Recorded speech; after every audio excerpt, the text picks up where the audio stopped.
Hi friends, welcome back to my channel Duniya Ammayi vlogs. ఈరోజు వీడియోలో egg noodles చేసి చూపిస్తున్నానండి. ఈ నూడిల్స్ చుట్టలుగా బయట ప్రొవిజనల్ షాప్లో దొరుకుతాయి. ఈ నూడిల్స్ మైదా పిండితో చేసినవండి. ఎప్పుడో ఒకసారి పిల్లలకి స్నాక్స్గా ఈవినింగ్ టైంలో చేసి పెట్టచ్చు. వీడియో చూసే ముందు ఒక లైక్ చేసి కొత్తగా ఎవరైనా చూస్తుంటే సబ్స్క్రైబ్ చేయండి. ముందుగా ఎగ్ నూడిల్స్కి సన్నగా కట్ చేసిన 2 ఆనియన్స్, 3 పచ్చిమిర్చి, కొద్దిగా కొత్తిమీర, కరివేపాకు కొద్దిగా తీసుకోవాలి. తర్వాత నూడిల్స్ నేను 3 చుట్టలు తీసుకున్నాను కాబట్టి 4 గుడ్లు తీసుకున్నాను. తర్వాత వేయించిన జీలకర్ర పొడి, మిరియాల పొడి, అల్లం వెల్లుల్లి paste, 1/2 teaspoon white pepper పొడి తీసుకోవాలి.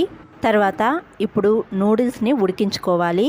స్టవ్ పైన బౌల్లో నీళ్లు వేసి నీళ్లు బాగా తెల్లినప్పుడు నూడిల్స్ని ఉడికించుకోవాలి. చూడండి, నీళ్లు తెల్లుతూ ఉన్నాయి. ఇప్పుడు నూడిల్స్ వేసుకోవాలి. నూడిల్స్ను వేడి నీళ్ళలో వేస్తానే చుట్టలుగా ఉండే నూడిల్స్ విడిపోతాయండి. నూడిల్స్ వేసిన తర్వాత కొద్దిగా సాల్ట్ వేసుకోవాలి. చూడండి, నూడిల్స్ అన్నీ విడిపోయాయి. ఇలా ఉడుకుతున్నప్పుడు కొద్దిగా ఆయిల్ వేసుకొని కలుపుకోవాలి. ఆయిల్ వేసుకోవడం వల్ల నూడిల్స్ విరిగిపోకుండా ఉంటాయి. నూడిల్స్ మరీ మెత్తగా ఉడకకూడదండి. మెత్తగా ఉడికితే తర్వాత నూడిల్స్ చేసుకునేటప్పుడు విరిగిపోతాయి. మనం పట్టుకుంటే విరిగిపోయేలాగా ఉడకకూడదు. తర్వాత నూడిల్స్ని వడకట్టుకోవాలి. నూడిల్స్ని వడకట్టుకున్న వెంటనే చల్లనీళ్ళు వేసుకోవాలి.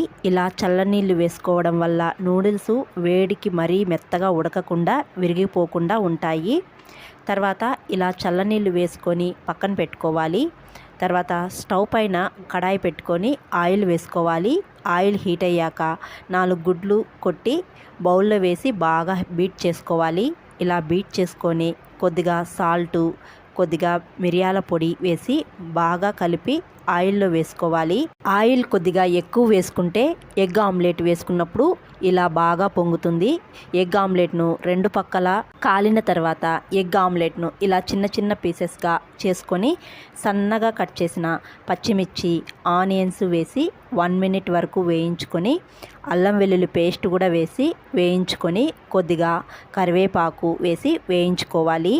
తర్వాత నూడిల్స్ను వడకట్టి పక్కన పెట్టుకున్నాం కదా, ఆ నూడిల్స్ని కూడా వేసి బాగా కలుపుకోవాలి. నూడిల్స్ని వేసిన తర్వాత మంటను హై ఫ్లేమ్లో పెట్టి ఎగ్గు నూడిల్స్ బాగా కలిసే విధంగా 2 మినిట్స్ వరకు కలుపుకోవాలి. నూడిల్స్ విరిగిపోకుండా వీడియోలో చూపిస్తున్నట్టు నూడిల్స్ని కలుపుకుంటే నూడిల్స్ విరిగిపోకుండా ఉంటాయి. తర్వాత మంటను మీడియం ఫ్లేమ్లో పెట్టి మిరియాల పొడి 1/2 స్పూన్, వేయించిన జీలకర్ర పొడి 1/2 spoon, white pepper powder 1/2 teaspoon, chicken masala 1 spoon, red chilli powder 1 spoon, garam masala 1/2 spoon వేసి వేయించుకోవాలి. మనం వేసిన పొడులన్నీ నూడిల్స్లో బాగా కలిసే విధంగా మంటను మీడియం ఫ్లేమ్లో పెట్టి వేయించుకోవాలి. ఇలా వేయించుకున్న తర్వాత సాల్ట్ కూడా వేసి బాగా కలుపుకొని 2 మినిట్స్ వరకు నూడిల్స్ని సన్న మంట మీద వేయించుకోవాలి. తర్వాత సోయా సాస్ 1 స్పూన్ దాకా వేసుకోవాలి. తర్వాత వెనిగర్ కూడా 1 స్పూన్ వేసుకొని నూడిల్స్లో కలిసే విధంగా మంటను హై ఫ్లేమ్లో పెట్టి కలుపుకోవాలి. సోయా సాసు, వెనిగరు నూడిల్స్లో బాగా డ్రై అయ్యే వరకు బాగా కలుపుకొని సాల్ట్ రుచి చూసుకొని సాల్ట్ తక్కువగా ఉంటే ఈ స్టేజ్లోనే సాల్ట్ వేసుకోవాలండి. బయట బండి మీద అమ్మే నూడిల్స్ ఇలా ఇంట్లోనే ఈజీగా చేసుకోవచ్చు. ఫైనల్గా నూడిల్స్ పైన కొద్దిగా కొత్తిమీర వేసి కలుపుకుంటే ఎగ్ నూడిల్స్ రెడీ అండి. వీడియో నచ్చితే ఒక లైక్ చేయడం అస్సలు మర్చిపోకండి. ఎవరైనా కొత్తగా చూస్తుంటే సబ్స్క్రైబ్ చేయండి. నేను పెట్టే వీడియోస్ మీ వరకు రావాలి అంటే బెల్ ఐకాన్ను క్లిక్ చేసి ఆల్ అనే సింబల్ని ప్రెస్ చేయండి. మరొక వీడియోలో మళ్ళీ కలుద్దాం. అంతవరకు to follow Duniya Ammayi vlogs. Thanks for watching. See you all. Bye.